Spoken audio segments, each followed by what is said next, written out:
Well, hello again from here inside St James's Park, where when Newcastle United are at their very best, the ceiling is extremely high. But this was another one of those really disappointing days where the floor was extremely low. It's 4 defeats here now for Newcastle this season. If they're going to be that team who qualify for the Champions League by finishing in the top 5, which I believe they can be, and I believe they should be, they can't be losing at home to Fulham and Bournemouth back to back. I'm not saying the defeats weren't deserved, they were, and we've got to look at the reasons as to why in the isolation of today and the bigger picture, but there's no complaints about that. Fulham were the worthy winners that Newcastle ever led. Really was a little bit of a mystery based on how the game played out, and we will pick back over that. And from my vantage in the press box, one thing I'll say, which I kept on saying to those around me during the game at time, and you've got that brilliant view from where we are right behind the dugout, it felt like Fulham had an extra man for large parts of the game now.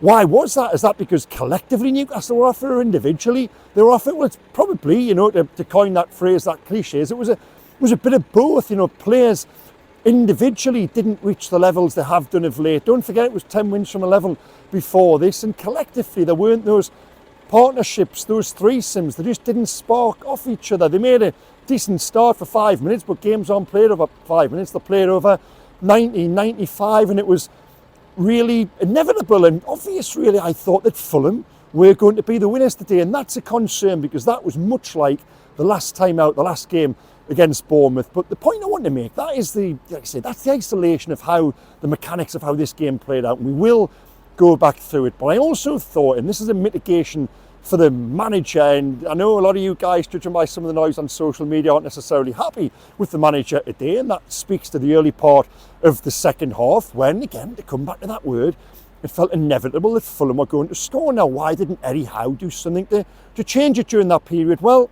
he couldn't. He can't, because the depth, the quality, it runs pretty shallow pretty quickly in terms of what he's got on the bench, and didn't today speak to 3 transfer windows now without first team addition. Eddie Howe in recent press conferences twice used the word stale. He brought it into the room with us. That's a pretty big word to introduce, but I didn't rail against that. I didn't think the manager was wrong for doing that in that pre-match setting. Now, just downstairs with us there, he's guarded against using that. I think that's right, because it would seem like it was an excuse. I understand why he hasn't gone down that path just now, but I'll go down that path for him, because I believe today was a result, an upshot of those fresh faces not coming in. I looked at the bench early in the second half, and I tweeted in the 51st minute, Newcastle either need to change personnel or attitude on the pitch, because Fulham are just going to go and score. Sure enough, 5 minutes later, Fulham went and equalised through Raul Jimenez. During that period, and this was the question I asked of Eddie afterwards, I said, what was your thought process? Because it looked inevitable that Fulham were going to score. He agreed. He said he looked at the bench and he made the decision that he didn't think he had what he needed there to change it in that moment, and he hoped that those players on the pitch, very good players, by the way, would work it out for themselves. Well, they didn't. And he then made changes after that, and did much really change? No, I thought Kieran Trippier did okay. Joe Willock less so, but of late, when Eddie Howe has brought players on, especially during the home defeats here, Newcastle have got worse, not better. It's not really since the early weeks of the season when substitutes have actually impacted positively for Newcastle, and that speaks to the lack of investment for whatever reason that may be, because they're bound by PSR or they haven't been savvy enough in terms of the dealings. Staleness that has perhaps been allowed to permeate. How can a team who have won 10 of 11 before today go stale? It's just when you just need that little spark, when a team goes so fast and so hard for so long. There are days like today and Bournemouth when you need to change things up, and Eddie didn't. He went with the same 11, and you've got no real grumble with that. Perhaps the one change, maybe Botman for Shea, and you're looking now, does Trippier deserve a run ahead of Livramento? Maybe he does, but beyond that, there's not really much. And how are they crying out now for Harvey Barnes and Callum Wilson to get back fit? Because when those two are there, and that's on the proviso that everybody else stays fit, there will be those options. There won't be massive depth there, but it will at least be some depth, because certainly in those attacking areas, now that Miguel Almiron has gone too, there's nothing, and there isn't really anything to change. So while there was that frustration, you're watching a game play out early in the second half with that degree of inevitability that Fulham were going to come back and equalise and then probably go and get a winner, I don't really blame the manager for not changing something when there isn't really a great deal to change, and that speaks to the inactivity in the transfer window for the best part of 2 years now. Now, how did the game play out? Well, as I touched on earlier there, Newcastle started extremely well. There was that real Wednesday night midweek vibe to it, under the lights when they come out fast and furious, and there's energy and there's intent. And for the first 5-10 minutes, I thought they were tremendous. Jacob Murphy had a chance. He went through on goal when he actually took the shot a little bit too early. Anthony Gordon had done well to put him away. Joe Linton had a shot over the bar. Bruno had a header. Murphy put one across where it just bounces a little bit too high for Isak. And there's half chances or moments that don't quite turn into chances. Neddy just in front of me. At one point he had his head in his hand, and I thought the subtext of that, watching the manager, was that feeling of, I hope we don't come back and live to regret this. Well, after the first 10 minutes, when that Wednesday night vibe made way and it became almost like one of those early Saturday lunchtime slogs, and the energy disappeared from the team and in turn from the stadium, and Fulham began to take control, you thought that Newcastle would live to regret that early period of territory and dominance, passing without them scoring. But then somehow they took the lead, and it was pretty much against the run of play, because by that point, and I was looking at the stats as we went, Fulham had turned a possession deficit. They had 59% possession approaching half-time. Newcastle had lost control, as I mentioned earlier. It looked like Fulham had that extra man. They were running through Newcastle's midfield. They had better presence in wide areas. They were getting bodies forward. They were playing in between the lines, and Newcastle's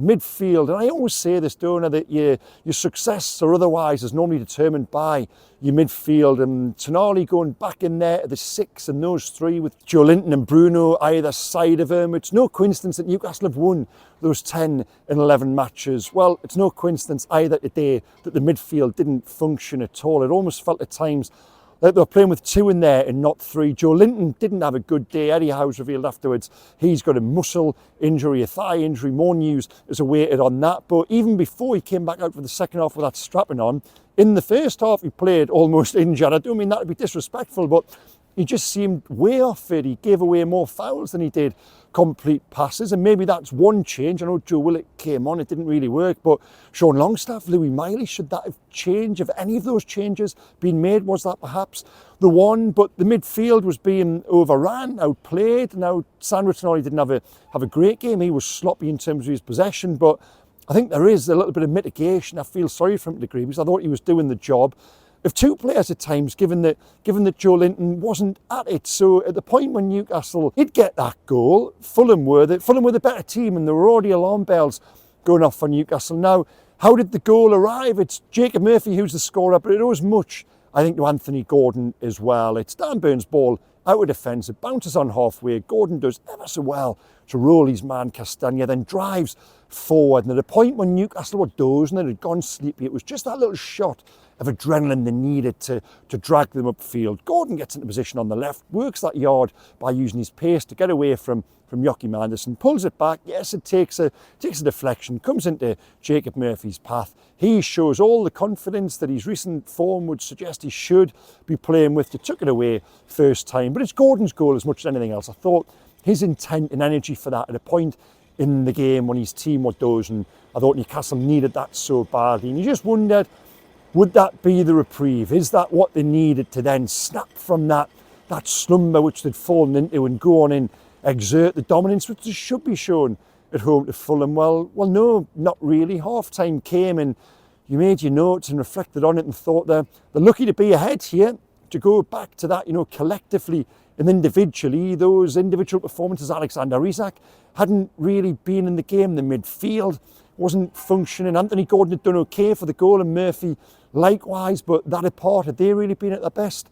Probably not. And Fulham were the better team with the better players on the pitch. And we came out for the second half, and you wondered at half-time, had that allowed the manager and the players the chance to get together and just snap from whatever it is, that fog, that mist in which they'd fallen into? And no, they actually came out for the second half and they were worse. They were slower in mind and body, and Fulham just sat after them. Newcastle had the lead, but they were playing with no control whatsoever. And there were a couple of scares before that. Tonali had given the ball away. Emil Smith-Rowe had a run. He'd had a shot saved by Martin Dubravka. But then when it came, it was Tonali who gave the ball away again. I'm reluctant to be too critical of him, given how brilliant he's been of late. And today I did think he was doing the lifting for more than just himself. He was getting pulled here, there and everywhere. But it's a poor crossfield ball. It's intercepted.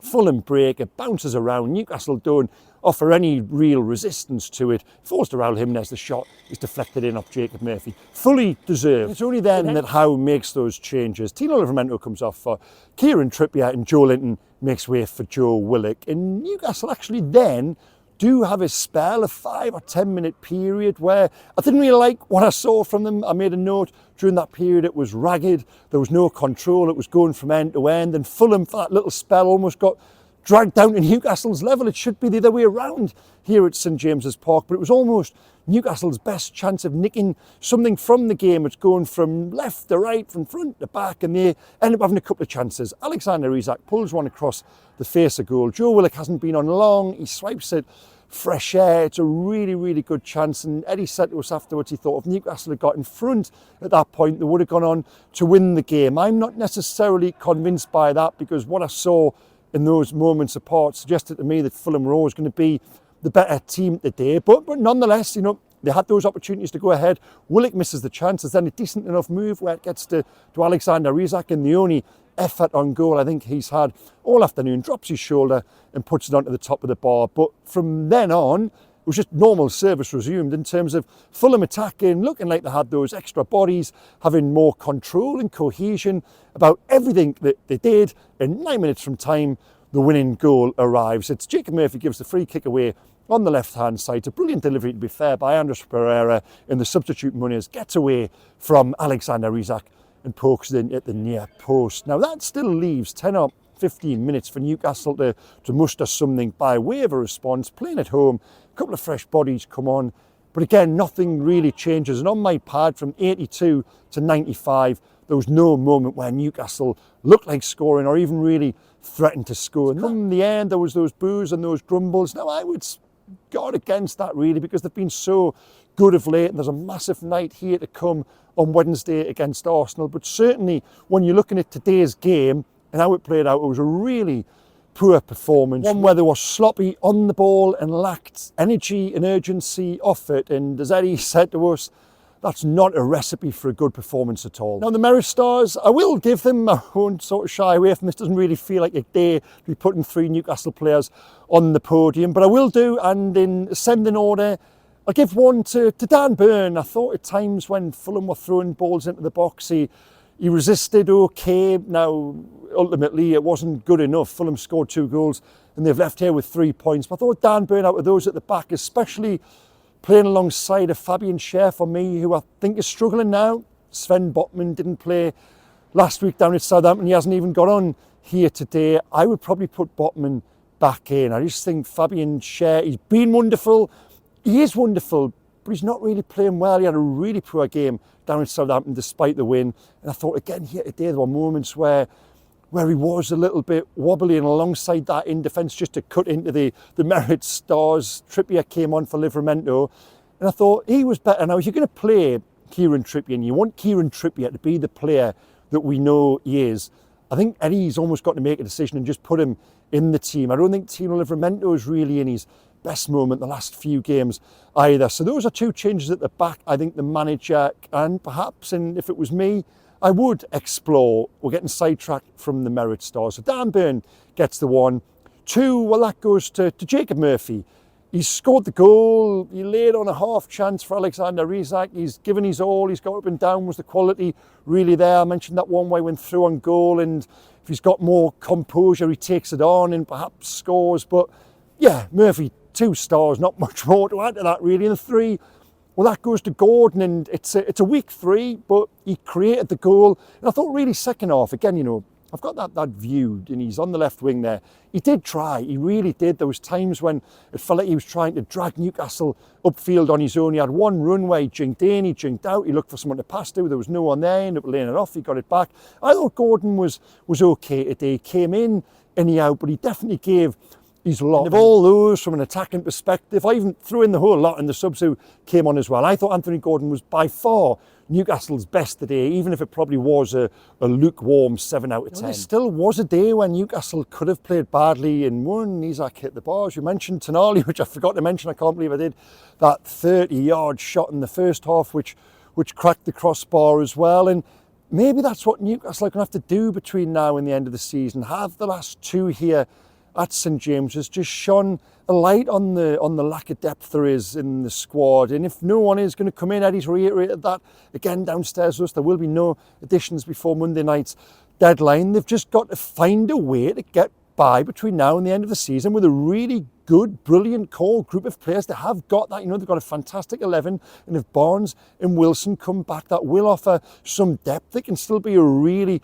exciting, brilliant season. Where do they go from here? Well, immediately back here against Arsenal on Wednesday night for not just the game of the season, it could be the biggest game of the past 5 seasons for Newcastle. So there still is everything to play for as it stood on full time. They're still in 5th position. Still got those fantastic players. Alexander Isak is fit and in form. Anthony Gordon, Sandro Tonali. So yes, today might feel like a really disappointing low, but I would look at the bigger picture and apply the mitigation to that and have some understanding for those who are involved, who have given so much this season. And it brings them back here on Wednesday night. And the worry, the concern would be that Fulham have just laid that blueprint, much like Bournemouth, for how you come here and win. But I honestly do think that come Wednesday night, under the lights, everything that's riding on it, that jeopardy, that occasion, what's at stake, the place in the Carabao Cup final, the 2-goal advantage to protect. I think Newcastle will do it. I think they'll be okay on Wednesday. Today wasn't ideal. You might say it's a wake-up call ahead of that game. Just a little reminder, well, no, I honestly think they would have been better placed having the momentum in the field, good and winning today going into that game. So they're going to have to raise themselves again, and I think they will. And let us hope they do, because wow, that really would be a disappointing week if I'm walking up and down this stretch on Wednesday night and Newcastle aren't in the Carabao Cup final. But we'll get to that then. Before then, I'll be up at the training ground on Tuesday speaking to Eddie Howe, previewing the Arsenal game. In the meantime, thank you so much for watching, guys. Please hit like, comment, subscribe. What do you think about my theory and my thoughts? And I'm prepared. I know there is that anger after a defeat and questions of the manager and certain players, but I think there's got to be that understanding applied to it. That squad for me does run too shallow too quickly, but they aren't going to be able to address it until the summer. But that big season, it can still happen for them. There's still so much at stake. Tell me what you think. In terms of today as well, those merit stars, always worth debating. Did I get that right? Did anyone deserve any stars after today? Leave those comments below the line, interact. I love all of it, I really do. And I'll see you again in a couple of days' time. We'll have one last little scan of this place. Okay, thanks for watching, guys. Bye-bye.